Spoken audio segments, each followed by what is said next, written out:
Hi everybody, this is Dee at Aloha Astro, and let's take a look at what I've written for the full moon today on January 21st, 2019. Now the full moon actually occurred at approximately 12:15 Eastern Time in the morning, so just past midnight, and we will be feeling the effect of it today and a good part of tomorrow as we move through the Leo moon transit. So let's take a look and see. Oh, I love this picture, by the way, don't you? This really embodies the energy of Leo, the ability to convey an attitude, basically, the superiority, the knowing that the lion's got everything in control here. Everybody else is watching to see what he's going to do, and basically makes a big empty path for him to walk through, and everybody's kind of hoping that he's just going to keep on moving through. But the attention is something that Leo craves, and it's a sign associated with drama and creativity and being seen as superior or excellent. So some of that energy will show through for you in your own chart today, depending on where you have this full moon in Leo occurring. Where do you need to strut your stuff? So full moon in Leo, Monday, January 21st, awakens drama and action on a personal level. The courage of your convictions can lead you toward the breaking of established rules or routines as the moon opposes the sun in Aquarius and squares Uranus in Aries in a T-square. With Mars in Aries squared to Saturn in Capricorn, showing your claws to those who would prefer you stay manageable or in their league could be enough of a warning for them to get out of your way. As the day unfolds and the moon moves further along in Leo, it sets up a grand trine in the fire elements with Venus conjunct Jupiter in Sagittarius and Mars in Aries, the perfect alchemy for initiating or leading, creating or competing, integrating or seeking. No matter how you choose to use the moon, T-square and grand trine today, you will be noticed, so consider the impression you wish to make. With Mercury and Pluto in Capricorn still sharing energy with the Sun in Aquarius opposing the Leo moon, on the prowl is the mood of the day. So there's a certain watchfulness, I feel, that's in place today, especially as we are right on the edge of changes. The Sun has now entered the Aquarius season, and that generally is a time of instability or change. And with this T-square here involving the ruling planet for Aquarius under initiating or leading energy, Aries energy, which is very self-aware.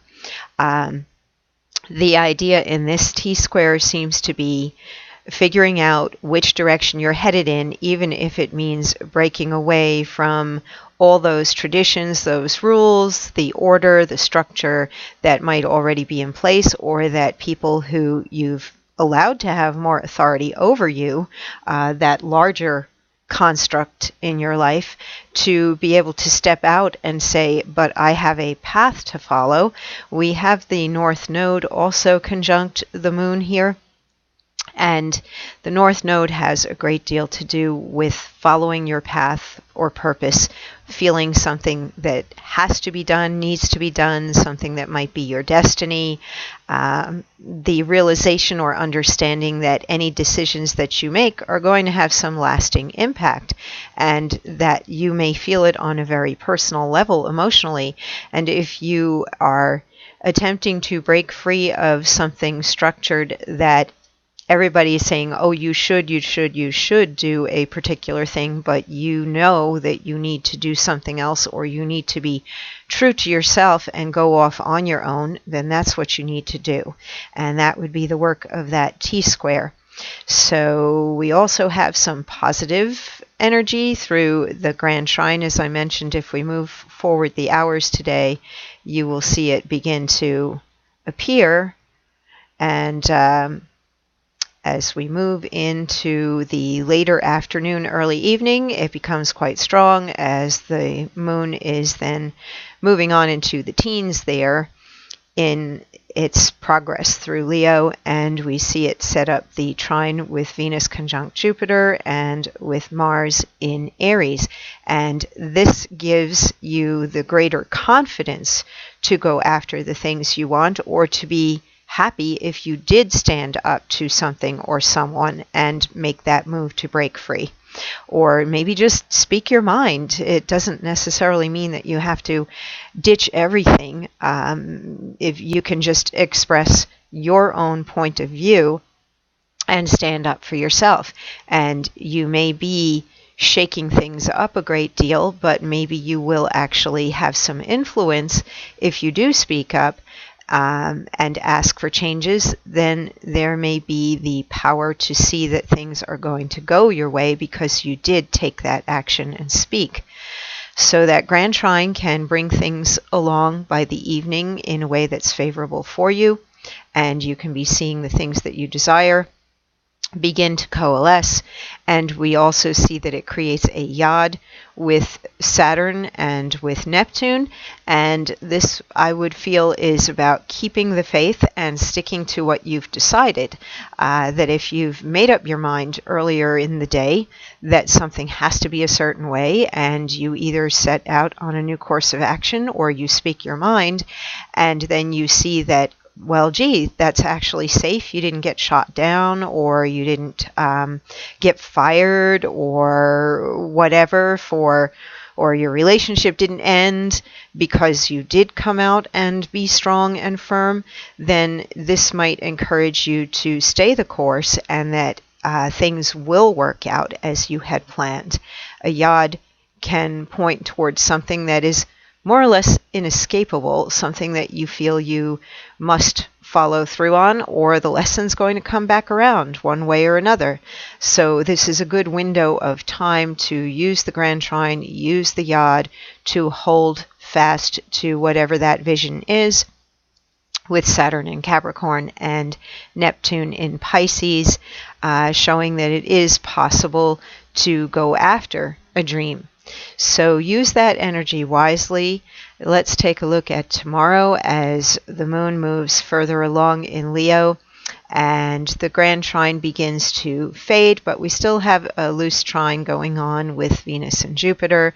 We have a quincunx with Pluto. Things can become more important, more serious, as your convictions begin to see results, and perhaps you have to get down to the work of something or the discipline of something to make it stick and make it last.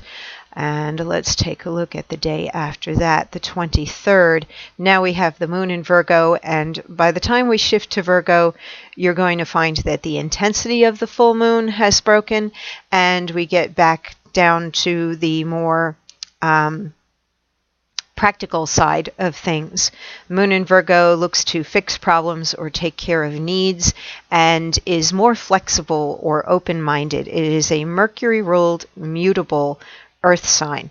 So it's able to be a little more flexible than the moon in Leo was, and maybe during the moon in Leo, we all need to be stubborn, be less flexible, and go after something and not budge. And once we get to the moon in Virgo on the 23rd, where there's less defensiveness going on and more open-mindedness, then working cooperatively with others toward making something happen is an option, as we have a trine beginning to develop with Saturn in Capricorn and a quincunx with Mars in Aries.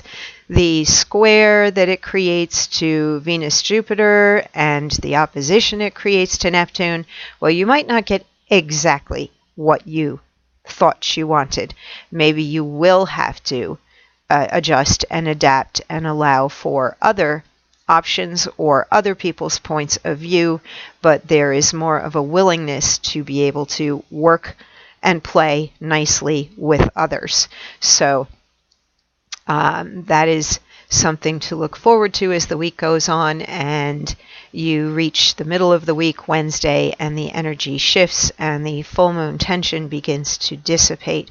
So let's take a look at what the Sabian symbol says for this. And just briefly before I read through all of this, and I probably will lose my voice about midway, Leo rules the 5th house of creativity, children, romance, all of the arts, cooking, gambling, competitive sports. So does that mean you're going to go out and do all of those things, or, be working with children, or go off and join a sports team? Well, maybe, if that's your interest. However, it's very creative. And in whatever way you use creativity in your life, or whatever interests you that is creative, perhaps the next 2 weeks will be focused a lot on that creative aspect, whether you are wanting to create a baby, or adopt a pet, or start some hobby up, or maybe take things that you create and go out there and share it with the world in a serious way. Maybe you're a hobbyist and people have said, oh, you should sell this. Well, maybe you will look toward doing something like that with that Leo energy.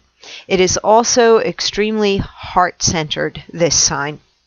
And what it brings out to light when it opposes the sun in Aquarius is that meeting point between the more generalized but detached friendliness of Aquarius and the more loyal or immediate heart connection that develops with Leo.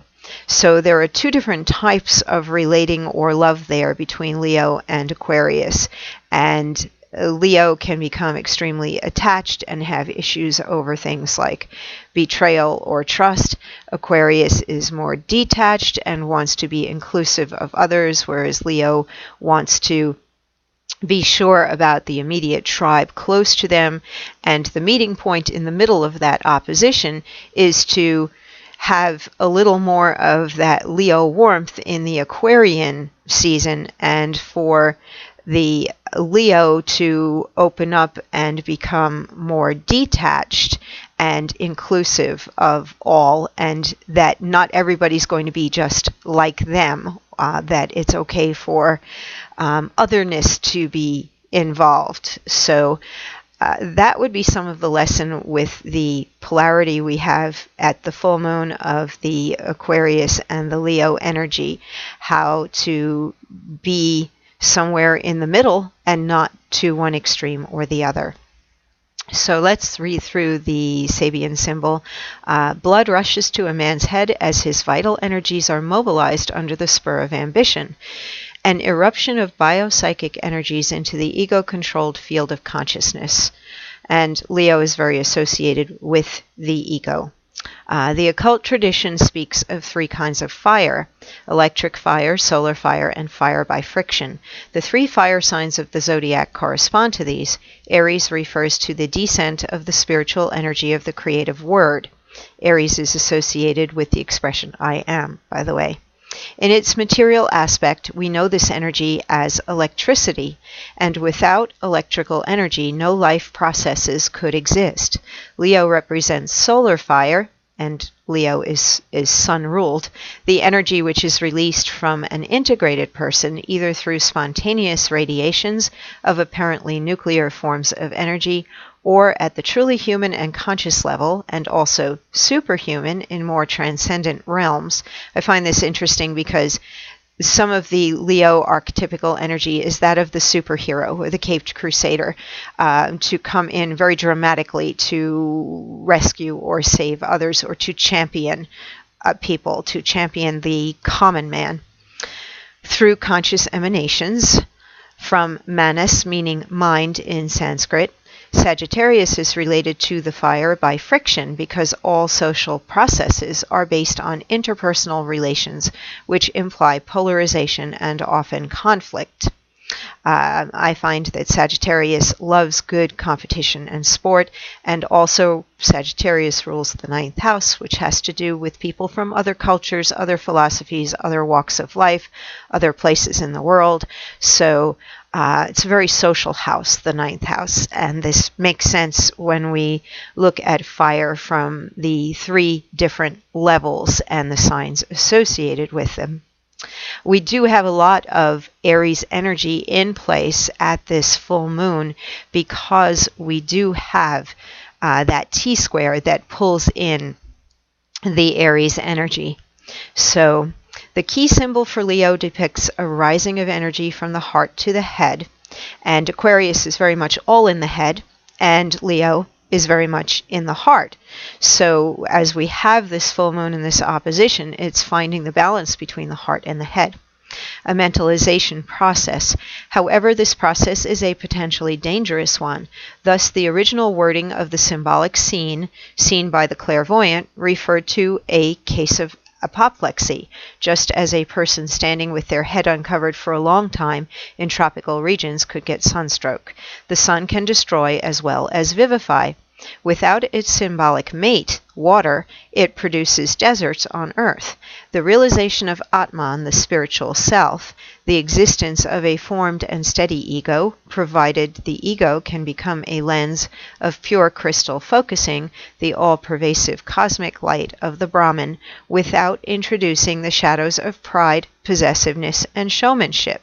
And these are shadow sides of Leo, the inflated pride or the need to stand out and be attracting a great deal of attention just for the ego's sake. But this provided raises a very large question. The transmutation of life into mind is a difficult process. This is the first stage of the 25th fivefold sequence of symbols, which opens the 9th scene. The keynote of combustion for the entire series of 15 phases hardly needs interpretation. In a general sense, the key word for this first degree of the sign Leo could be conflagration. The energies of the biological drives as they erupt more or less forcefully into the field of consciousness. Given that we move into a grand trine involving all 3 fire signs tonight, I know there's a lot of words in here, but the general feeling I get from it is that we're ready to catch fire. We're ready to get fired up about something. So be creative, get a little bit of that strut going on, and feel as though you are Superman or Superwoman, and go out and do it.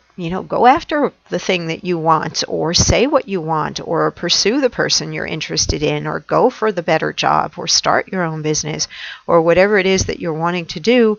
Have the courage of Leo and step into it. You have the support of the other 2 fire signs in a grand trine by this afternoon, evening, that can keep you going. It's like watching for the wave to come when you're surfing and then getting on that wave. So a wave of fire energy is coming in that can lead to that conflagration. Go ahead and get fired up. And if you want to know about where your stuff is going on in your own natal chart, I do have openings this week. It's very easy to book with me. Just right at the top of my website, the schedule appointment will take you to setting your time zone and then looking at my schedule and booking a time. And if you want to back out, you're not locked in. So if you're thinking about it, I am available, and I would love to look at your chart and see where all this energy is occurring for you, and that might give you some idea of where to move forward in your life. Anyway, thank you for listening, and be safe and have a great week.